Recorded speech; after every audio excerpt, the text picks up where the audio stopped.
इस वीडियो में हम आपको उन सभी टॉपिक को बताएंगे जो एग्जाम से पहले आप एक बार जरूर देख करके जाएं और निश्चित रूप से उसमें 20 से 30 क्वेश्चन निश्चित रूप से आते हैं और सभी छोटे छोटे टॉपिक हैं जो आपको स्कोर तक यानी एग्जाम क्वालिफाई के लेवल को पार कर देगा। अगर आपने अभी तक तैयारी कुछ भी नहीं किया है, कम से कम इन सारे टॉपिक को आप देख लें जो अभी हम एक्सप्लेन करेंगे, बताएंगे।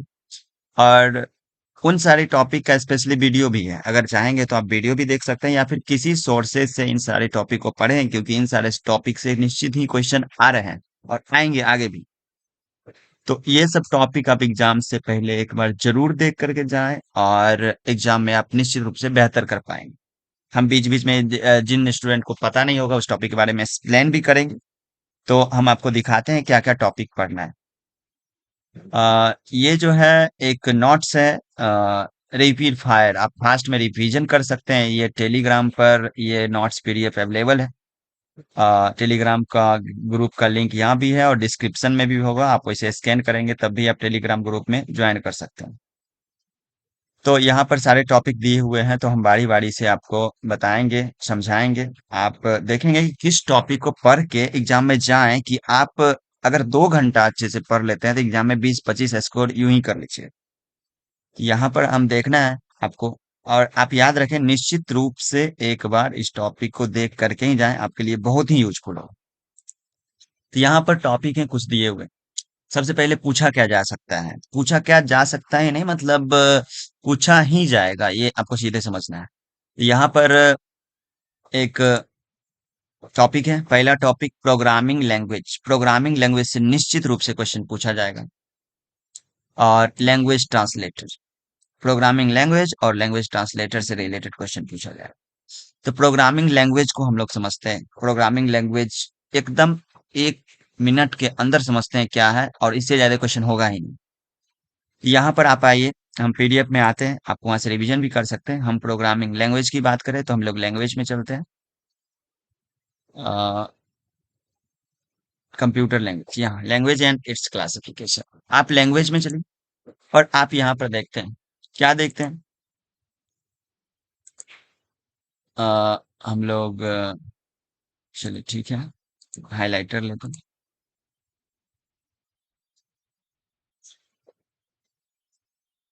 लैंग्वेज 2 तरह के होते हैं, ये आपको याद रखना है। एक लॉ लेवल लैंग्वेज।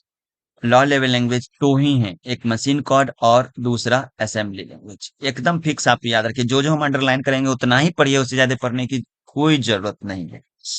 तो लॉ लेवल लैंग्वेज 2 है, मशीन कोड और असेंबली लैंग्वेज, जिसमें मशीन कोड सिर्फ बाइनरी डिजिट का बना होता है और असेंबली लैंग्वेज में अल्फाबेट और नंबर दोनों का यूज होता है। तो लॉ लेवल लैंग्वेज 2 ही है, मशीन कोड और असेंबली लैंग्वेज। आपसे अगर पूछा जाए लॉ लेवल लैंग्वेज के बारे में तो 2 है, मशीन कोड और असेंबली लैंग्वेज। और ये लॉ लेवल लैंग्वेज फर्स्ट और सेकंड जनरेशन में यूज किया गया था। थर्ड जनरेशन से हाई लेवल लैंग्वेज का यूज होने लगा, कंप्यूटर के जनरेशन से।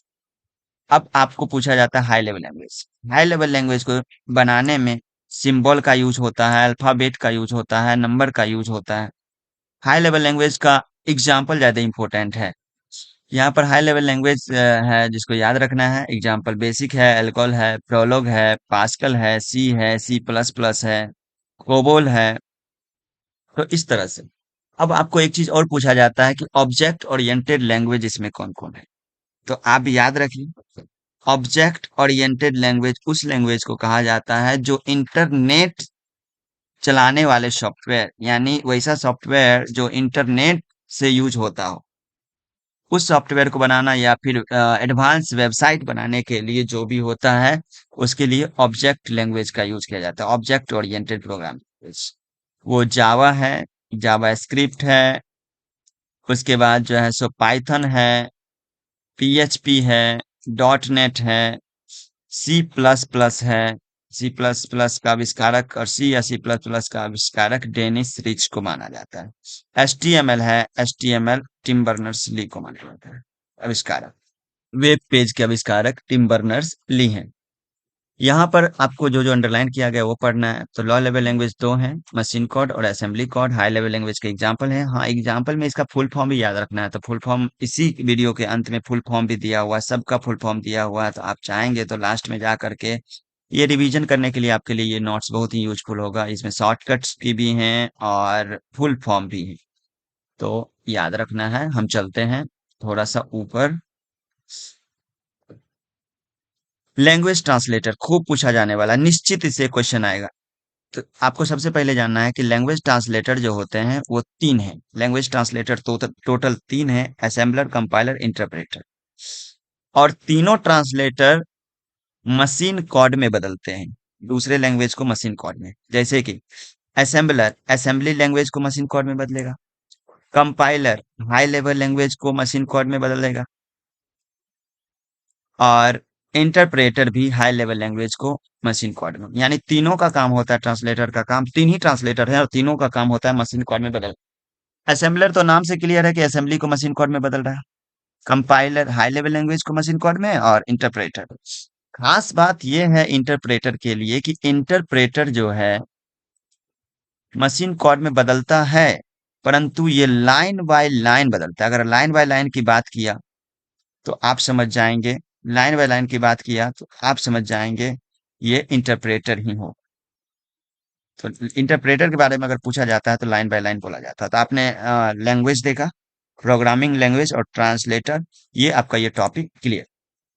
इसको अगर आप रट लेते हैं तो 2 नंबर से 3 नंबर इसमें निश्चित रूप से पूछा जाए। Input and output device, input device के एग्जांपल पूछे जाते हैं और आउटपुट डिवाइस के एग्जांपल पूछे जाते हैं। चलिए इसको भी हम फास्ट में दिखा देते हैं आपको, इसी नोट्स में अवेलेबल है, आप देखें। इनपुट एंड आउटपुट डिवाइस ऊपर यहाँ एकदम हमने इसको बहुत ही छोटा बनाया जिससे कि आपको एग्जाम में 3 से 4 पेज का ही है, आप आसानी से याद कर पाएंगे सारे थ्योरेटिकल चीज को। कीबोर्ड है, माउस है, जॉयस्टिक है, लाइट पेन है, ट्रैक बॉल है, स्कैनर है, microphone, MICR, OCR, BCR, OMR, digitiser, touch screen, biometric camera. ये हैं एग्जाम्पल। आप इस एग्जाम्पल को रट जाएं, रट जाएंगे तो इससे ज्यादा एग्जाम्पल पूछ ही नहीं सकता है। आप इस चीज को ध्यान रखें। तो input device clear, output device में हम लोग चलते हैं। यहाँ आउटपुट डिवाइस दिया हुआ है, आउटपुट डिवाइस का एग्जाम्पल बहुत कम है। आउटपुट डिवाइस में मॉनिटर है, यानी मॉनिटर है। मॉनिटर के यहाँ टाइप दिया हुआ है जिसका सबका फुल फॉर्म दिया हुआ है, सीआरटी, एलसीडी, एलईडी, एक ओएलईडी होता है, ऑर्गेनिक लाइट इमिटिंग डायोड। आ, दूसरा इनपुट आउटपुट डिवाइस है प्रिंटर। प्रिंटर का प्रकार दिया हुआ है, यानी impact printer, non impact printer. Impact printer में है dot matrix printer, line printer, daisy wheel printer. जो जो अंडरलाइन करते हैं आप उस वर्ड को याद कर ले, बस इतना ही आपको करना है, ज्यादा नहीं करना। नॉन इम्पैक्ट प्रिंटर में लेजर प्रिंटर है, इंकजेट प्रिंटर है, प्लॉटर है। प्लॉटर के बारे में क्वेश्चन पूछा जाता है कि ग्राफिकल प्रिंटिंग डिवाइस किसको कहा जाता है। तो graphical printing device, output device, ये प्लॉटर को ही कहा जाता है। स्पीकर है, प्रोजेक्टर है, ये सभी आउटपुट डिवाइस के एग्जांपल है। यानी speaker, projector, plotter, printer, monitor, ये सभी, और प्रोजेक्टर, ये सभी आउटपुट डिवाइस के एग्जांपल हैं। चलिए इनपुट और आउटपुट भी आपको 1 मिनट में क्लियर हुआ है। उसके बाद हम आगे चलते हैं, क्या है अगला टॉपिक है इसमें, सॉफ्टवेयर। सॉफ्टवेयर भी बस 1 मिनट में क्लियर होने वाला है आपको। तो हम सॉफ्टवेयर के बारे में चलेंगे, सॉफ्टवेयर को देखेंगे। Hardware and software. हार्डवेयर उसको कहा जाता है कंप्यूटर का वैसा पार्ट जिसको हम टच भी कर सकते हैं और देख भी सकते हैं, उसको हार्डवेयर। सॉफ्टवेयर के बारे में देखें तो सॉफ्टवेयर दो तरह के होते हैं, टू टाइप्स ऑफ सॉफ्टवेयर। एक सिस्टम सॉफ्टवेयर होता है, यहाँ पर हम आपको इधर बता देते हैं। यहाँ पर देखिए, उसमें मेंशन नहीं है, यहाँ पर देखना है आपको। दो तरह के सॉफ्टवेयर होते हैं, एक system software, system software. System software जो है पूरे सिस्टम को मैनेजमेंट करने का काम करेगा, ऑपरेट करने का काम करेगा। और यहाँ पर सिस्टम सॉफ्टवेयर दो प्रकार के होते हैं, यानी सिस्टम सॉफ्टवेयर के प्रकार देखना है तो यहाँ पर सिस्टम सॉफ्टवेयर में एक ऑपरेटिंग सिस्टम आ जाता है। आप सीधा शॉर्टकट में समझे, ऑपरेटिंग सिस्टम आ जाता है। और सिस्टम सॉफ्टवेयर के ही प्रकार हैं, यूटिलिटी, यूटिलिटी प्रोग्राम। और यूटिलिटी प्रोग्राम के अंदर आ जाता है antivirus,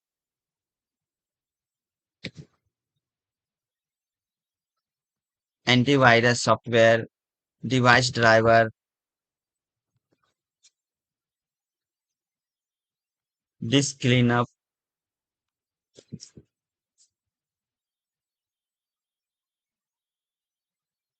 disc defragmentation.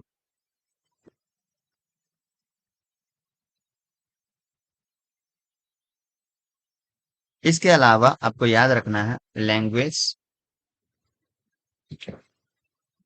Translator.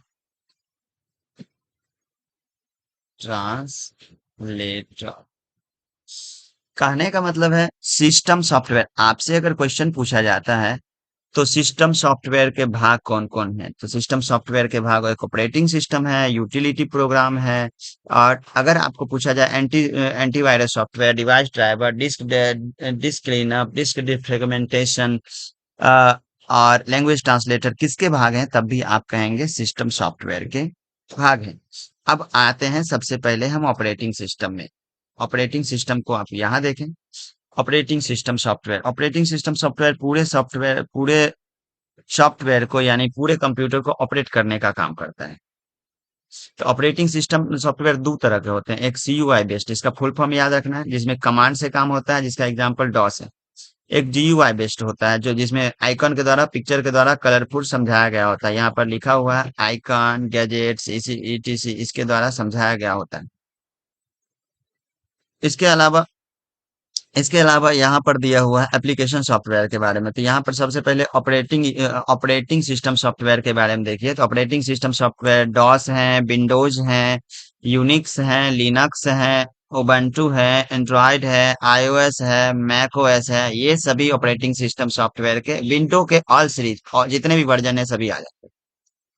DOS भी, ये डॉस करेक्टेड यूजर इंटरफेस है। तो हमने आपको अंडरलाइन जो जो किया मात्र उसी को याद करिए। ऑपरेटिंग सिस्टम सॉफ्टवेयर के एग्जाम्पल याद करिए, और ये एग्जाम्पल ऑपरेटिंग सिस्टम छोड़ करके जितने भी सॉफ्टवेयर होंगे सभी के सभी एप्लीकेशन सॉफ्टवेयर होंगे। जैसे माइक्रोसॉफ्ट ऑफिस के अंदर Microsoft Word, Excel, PowerPoint, Outlook, ये भी जितने भी वेब के ब्राउजर है, इंटरनेट के browser, Google Chrome, opera, Mozilla, ये भी फोटोशॉप, टैली, ये भी एक्सेल। तो कहने का मतलब ये सभी एप्लीकेशन सॉफ्टवेयर आपको याद तब होगा एप्लीकेशन सॉफ्टवेयर जब आप ऑपरेटिंग को याद करें और सभी को एक्सेप्शन में छोड़ दें। जैसे ऑपरेटिंग सिस्टम सॉफ्टवेयर को याद करिए Windows, Linux, Unix, DOS, Ubuntu, Android, Mac OS, iOS, ये सब जो सॉफ्टवेयर हैं इसको छोड़ करके सभी के सभी एप्लीकेशन सॉफ्टवेयर। तो एग्जाम में पूछा जाता है तो एप्लीकेशन सॉफ्टवेयर कौन है और ऑपरेटिंग सॉफ्टवेयर कौन है, ये पूछा जाता है तो आपको याद रखना है। तो चलिए हम इसमें चलते हैं आगे। उसके बाद मेमोरी के बारे में दिया हुआ है। तो मेमोरी के बारे में दिया हुआ है तो मेमोरी के बारे में हम देख लेते हैं। मेमोरी, यहाँ पर मेमोरी के बारे में दिया हुआ है। तो मेमोरी से क्वेश्चन पूछा जाता है, लोएस्ट मेमोरी कितना बीट होता है, कितना बाइट होता है, हाईएस्ट मेमोरी मतलब large memory, small memory, memory unit. तो यहाँ पर हम मेमोरी के बारे में हम थोड़ा सा डिस्कस करेंगे। हम आपको बीच में बताते चलें कि ये जितने भी टॉपिक हम शॉर्टकट में अभी बता रहे हैं सबका एक एक्सप्लेनेशन वाला वीडियो दिया हुआ है, आप वहां से देख सकते हैं। अगर आप चाहें तो यहाँ देखें। अगर यहाँ पर हम जाएंगे गूगल में सर्च करेंगे यूट्यूब, यूट्यूब सर्च करिए। यूट्यूब में जाने के बाद आपको चैनल मिलेगा, यूट्यूब का चैनल, उसमें जाइए और उसमें जाने के बाद यहाँ पर सर्च करें ऋतिक सर कंप्यूटर सर्च करिएगा तो आपको यहाँ पर बहुत सारे वीडियो मिलेंगे।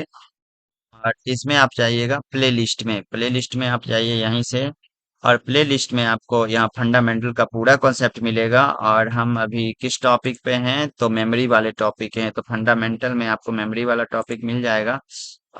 यहाँ पर चलिए 17 टोटल वीडियो हैं फंडामेंटल के, यहाँ दिख रहा है। प्रोग्रामिंग लैंग्वेज का है, ऑपरेटिंग सिस्टम सॉफ्टवेयर का है, बूटिंग का है, टाइप्स ऑफ सॉफ्टवेयर है, यहाँ आउटपुट डिवाइस है, इनपुट डिवाइस है, मेमोरी, यहाँ पर मेमोरी का चैप्टर है, मेमोरी बताया गया, फंडामेंटल के बारे में बताया गया। तो ये सब पूरे आप देख सकते हैं। तो सारे मेमोरी के बारे में पूरा चैप्टर बताया गया है, फंडामेंटल कंप्यूटर के पीढ़ी। तो ये सभी फंडामेंटल का वीडियो आप देख लेंगे तो आपको प्रॉब्लम नहीं होगा और आपका कॉन्सेप्ट बिल्कुल क्लियर होगा। वैसे हम शॉर्टकट में आपको मेमोरी के बारे में बताते हैं। यहाँ पर देखें मेमोरी, तो ये सभी जो है सो मेमोरी के बारे में आप जान लीजिए थोड़ा सा। मेमोरी यूनिट के बारे में जाने तो प्राइमरी मेमोरी होते हैं, सेकेंडरी मेमोरी होते हैं, कैश मेमोरी होते हैं। प्राइमरी मेमोरी में आ जाता है रैम और रोम। कैश मेमोरी को भी हम लोग प्राइमरी में ही रखते हैं। रैम रोम के बारे में यहाँ डिस्कस किया हुआ है। स्टैटिक रैम फास्ट होता है और डायनेमिक रैम जो है सो स्लो होता है। और यानी कि जितने भी मेमोरी हैं सभी सेमीकंडक्टर के बने होते हैं। वोलाटाइल मेमोरी रैम और कैश होता है, वोलाटाइल मेमोरी। इसके अलावा सब नॉन वोलाटाइल होता है। रैम ही वोलाटाइल है, कैश है वोलाटाइल, नहीं तो सब नॉन वोलाटाइल है। रोम के बारे में देखिए, P ROM, E P ROM, double E P ROM, इसके तीन टाइप हैं। इसको याद रखना है, इसका फुल फॉर्म याद रखना है। फुल फॉर्म का वैसे एक नीचे में दिया हुआ है इस पीडीएफ के नीचे में, तो आप देख लें। ये ऑप्टिकल डिस्क, जितने भी सीडी हैं सभी ऑप्टिकल डिस्क हैं। अब यहाँ पर बिट के बारे में बताया गया है। जीरो और वन को रिप्रेजेंट जो करता है, यानी जीरो या वन लिखते हैं तो वो एक बिट होता है, सबसे छोटा मेमोरी का यूनिट। एक निब्बल में 4 बिट होता है। इस तरह से एक बाइट में 2 निब्बल या 8 बिट होता है। अब इसके बाद आइए, एक बाइट को एक वर्ड बोला जाता है। 1 किलो बाइट में 1024 या 10 पर पावर 3 बाइट होता है। इस तरह से आप याद रखना है। इस तरह से सारी चीजें याद रखना। मेमोरी का यूनिट दिया हुआ, पेटा बाइट के बाद इक्सा बाइट का होता है, उसके बाद जेटा बाइट होता है, योटा बाइट होता है, उसके बाद ब्रोंटो बाइट होता है। तो याद रखना है। खैर इतना से ही एग्जाम में काम चल जाएगा, इतना ही पूछेगा, इससे अधिक नहीं पूछने वाला है। आगे हम लोग चलते हैं। आगे का टॉपिक क्या है? आगे का टॉपिक शॉर्टकट की है। तो शॉर्टकट की का भी वीडियो हमने बनाया है, आप अगर जानना चाहेंगे तो आप देखें। शॉर्टकट की का पूरा एक कंप्लीट वीडियो बनाया गया है शॉर्टकट की का। आप प्लेलिस्ट में जाएंगे तो यहाँ पर माइक्रोसॉफ्ट मेलिंग टैब का यहाँ पर दिया हुआ है। देखिए मेलिंग टैब का लगभग 2800 लोगों ने देखा है। एक्सेल का शॉर्टकट की, ये माइक्रोसॉफ्ट ऑफिस का खोलेंगे तो इसमें आपको सारे शॉर्टकट की मिल जाएंगे। माइक्रोसॉफ्ट वर्ड का शॉर्टकट की, एक्सेल का शॉर्टकट की, पावर पॉइंट का शॉर्टकट की, इस तरह से आपको दिया हुआ है। एक्सेल, पावर पॉइंट सभी का शॉर्टकट की दिया हुआ है, तो आप यहाँ से देख करके जान शॉर्टकट की के बारे में। टॉप 100 क्वेश्चन भी दिया हुआ है, प्रीवियस ईयर का पूछा हुआ। तो इस तरह से आप जान सकते हैं। फुल फॉर्म भी दिया हुआ है इस पीडीएफ के लास्ट में, आप देखेंगे तो शॉर्टकट की भी है। अगर वहाँ वीडियो मैंने देखेंगे तो आप यहाँ से याद कर लें। सबसे लास्ट में हमने वीडियो के स्टार्ट में बताया शॉर्टकट। यहाँ पर शॉर्टकट की माइक्रोसॉफ्ट वर्ड से रिलेटेड, उसके बाद माइक्रोसॉफ्ट एक्सेल से रिलेटेड, माइक्रोसॉफ्ट एक्सेल से रिलेटेड और माइक्रोसॉफ्ट पावर पॉइंट से रिलेटेड सारे शॉर्टकट की अवेलेबल हैं, दिए हुए हैं। उसके बाद यहाँ पर फुल फॉर्म भी दिए हुए हैं, तो इसको याद करना है, देखना है। इसके बाद हम आगे चलते हैं। मेलिंग टैब सबसे जबरदस्त, 5 से 12 नंबर का क्वेश्चन पूछने वाला है। टोटल इस तरह से 20 से 30 मार्क का क्वेश्चन पूछा जाएगा। मेलिंग टैब को आप अवश्य ही देख लें। मेलिंग टैब का वीडियो भी है, मैंने आपको दिखाया है। इस तरह से आपका पूरा क्लियर हो जाएगा। अगर ये सभी टॉपिक को एक बार एक नज़र में देख लें, छोटा छोटा टॉपिक है तो आपको वहाँ ऑप्शन मिलेगा, तो आप आसानी से कर पाएंगे। और आपको मेरी एक सलाह है कि आप, क्वेश्चन छोटा ही रहता है, उसका लैंग्वेज बड़ा कर दिया जाता है, स्टोरी टाइप का बना दिया जाता है। तो आप इस बड़े क्वेश्चन को देख करके घबराएं नहीं, छोटा ही चीज पूछता है। आप आसानी से क्वेश्चन को समझें, करें, आसानी से आप नंबर ला सकते हैं। चूंकि माइक्रोसॉफ्ट वर्ड एक्सेल में क्वेश्चन घुमाया हुआ रहता है, तो आप इस टॉपिक को इसलिए बताया गया है कि ये टॉपिक आपको निश्चित रूप से स्कोर करवाएगा और कहीं जाने वाला नहीं है। आपका 20 से 30 क्वेश्चन अगर इस टॉपिक को कवर एग्जाम से 2-3 दिन पहले आप कवर कर लें, 2-3 घंटा में आप अच्छे से पढ़ लें, आप एग्जाम में जाएंगे तो 20 से 25 नंबर इससे आ जाएगा। और माइक्रोसॉफ्ट ऑफिस से कुछ ही एक्स्ट्रा करिए तो आपका रिजल्ट हो सकता है। ठीक है, तो आप लोग को धन्यवाद। अगर वीडियो हेल्पफुल लगा हो तो आप सब्सक्राइब करें चैनल को, और सारे पीडीएफ इस ग्रुप, टेलीग्राम ग्रुप में दिया हुआ है, इस वीडियो के डिस्क्रिप्शन में, उसको ज्वाइन करें। सारे पीडीएफ शॉर्टकट की से लेकर के सारे पीडीएफ हैं, जो भी आपको अभी चाहिए सारे अवेलेबल मिलेंगे। क्विज करवाई जाती है 60 क्वेश्चन का, तो आप क्विज भी दें। 9 बजे से रात को डेली क्विज होती है, तो आप क्विज भी दें, अपने तैयारी को देखते रहें। हम सिलेबस के अकॉर्डिंग क्विज करवा रहे हैं, तो आप लोग देखें, क्विज करें।